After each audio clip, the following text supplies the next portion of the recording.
In this video, I am going to show you a simple filtering system for over 1.5 goals in football that should help you win this bet 85% of the time. If you like the high strike rate football market and want to know how to discover bets that win over and over again, then this video is for you.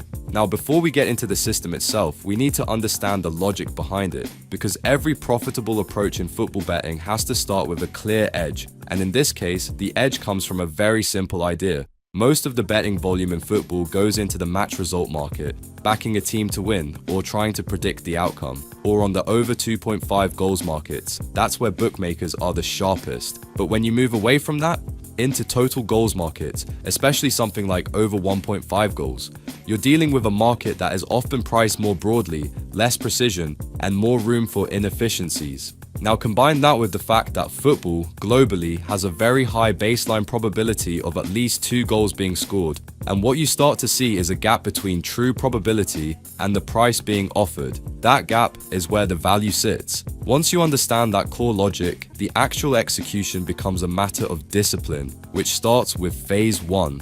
And phase 1 is all about building your baseline expectation for the match. At this stage, we're not overcomplicating anything. We just want to establish one thing. Are both teams capable of contributing to a game that produces at least 2 goals? And the simplest way to do that is by looking at their average goals per game for the current season. What you're looking for here is very straightforward. Both teams averaging at least 1 goal per game. Now on the surface, that might sound basic, but it's incredibly powerful, because if both teams are consistently scoring at least once per match, you're already working with a combined expectation of 2 goals before the game has even started. That gives you a strong statistical foundation. Now, where most bettors go wrong here is they either ignore this step completely or they try to overanalyze it. They start looking at too many variables too early and lose sight of the bigger picture. When I first started out, this is exactly what I used to do. I jumped straight into matches based on instinct, or I'd try to predict outcomes instead of just focusing on the numbers. And more often than not, I'd end up in games that never had the right profile to begin with. Once I simplified it down to this baseline filter, everything became much more consistent. Now, tools like FlashScore or SofaScore make this part incredibly quick. You can scan leagues, check averages, and immediately rule games in or out. And that's exactly what we want here. We're not trying to find bets yet. We're building a short list of matches that meet a minimum standard. By the way, if you like videos like this, remember to click the like button. It tells YouTube to send you more of these videos, and while you're there, you should hit the subscribe button and notification bell so you never miss our predictions as soon as they are released. Now moving into phase 2, this is where we refine that shortlist using head-to-head data, because season averages give you a general picture, but they don't tell you how 2 specific teams interact when they face each other. And that's where head-to-head history becomes incredibly valuable. What you're looking for here is simple. You want to see that at least 80% of previous meetings between these 2 sides have produced over 1.5 goals. Now, the reason this matters is because certain matchups naturally create open games. It's not always about league position or overall form. Sometimes it's just the way 2 teams play against each other. For example, you might have 2 mid-table sides, but every time they meet, it's 1-0, 1-1 by half-time, and the game opens up. That pattern repeats, and that's exactly what we want to identify. Where bettors go wrong here is they either ignore head-to-head completely or they give it too much weight without context. We're not using this as a standalone signal. We're using it as confirmation that our baseline expectation holds true when these teams clash. When you combine phase 1 and phase 2 properly, you start filtering out a huge amount of low-quality matches, and what you're left with is a much stronger pool of potential opportunities. Now, phase 3 is where we bring everything up to date using recent form, because one of the biggest mistakes bettors make is relying too heavily on season-long data, and the problem with that is it can be stale. Teams go through phases, they hit scoring runs, and they hit dry spells. So what we want to know is, right now, are these teams actually scoring? The filter here is very clear. Both teams must have scored in at least 4 of their last 5 matches. And there's also a red flag rule. If either team has failed to score in 2 or more of their last 5, you skip the game, no exceptions. Now this is where a lot of bettors slip up. They see a strong matchup on paper, they see good averages, good head-to-head, but they ignore the fact that one of the teams hasn't been scoring recently, and that's where bets start to lose consistency. Let's say, for example, you've got a match where both teams average over 1 goal per game.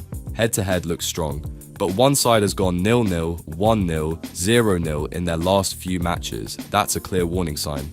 Now, out of curiosity actually, which part of this process do you think most bettors ignore? Is it the baseline, the head-to-head, or this recent form check? Because in my experience, this is the one that catches most people out. They trust the long-term data, but ignore what's happening right now. When you apply this filter properly, you eliminate those hidden risks, and your strike rate becomes much more stable. Now that brings us to phase 4, which is where we actually identify the edge, because everything we've done up to this point is about building probability. We've filtered matches down to a point where, statistically, they should land over 1.5 goals at a very high rate. Now, based on this kind of profile, you're typically looking at a true probability somewhere around 85 to 87%. And when you convert that into odds, you're looking at a fair price of roughly 1.15. But here's where it gets interesting. Bookmakers don't always price these matches at 1.15. You'll often see them sitting around 1.2, 1.25, even 1.3. And that gap is your edge because you're effectively getting a better price than the true probability suggests. Now this is where discipline becomes everything, because the temptation is to just take any over 1.5 goals bet. But that's not the system. The system is about waiting for the right profile and then making sure the price reflects value. I learned this the hard way. There were times where I'd do all the research, but then I'd get impatient, take a slightly worse price, or ignore one of the filters. And over time, those small mistakes add up. Every time I've stuck to the criteria and taken the right price, the results have been consistent. Every time I've drifted away from it, that's where problems start. And finally, phase 5 is where you can enhance the system even further using in-play timing. Now this part is optional, but it can significantly improve your returns. Instead of placing the bet before kickoff, you wait, typically around 15 to 20 minutes into the match. Now if no goals have been scored by that point, the odds on over 1.5 goals will naturally drift higher. So instead of getting 1.25 pre-match, you might be getting 1.4, 1.5, sometimes even better, and that improves your long-term value. Now there is a trade-off here. If a goal is scored early, you don't get a bet, so you need to be comfortable with that. But for patient bettors, this approach can increase ROI without increasing risk, and this is where preparation becomes key. You can use Statto before the matches start to build a short list of games that fit the system, then simply watch those matches and decide if the in-play opportunity presents itself. Let me give you a quick example here. I am logged into the Statto app and I can go to the Premium Bets menu and select the over 1.5 goals option. Once you click to confirm, this tells the artificial intelligence to scan all the matches across the world for the very best 1.5 goals predictions for the day. What would take you hours to do manually only takes around 30 seconds using this. It will use the same strict criteria we just spoke about. In this case, it looks like only 3 bets for the day, which shows you this is focusing on quality and not quantity. Anyway, I can repeat this process every day to find the very best over 1.5 goals bets instantly, and also repeat the process for various other markets.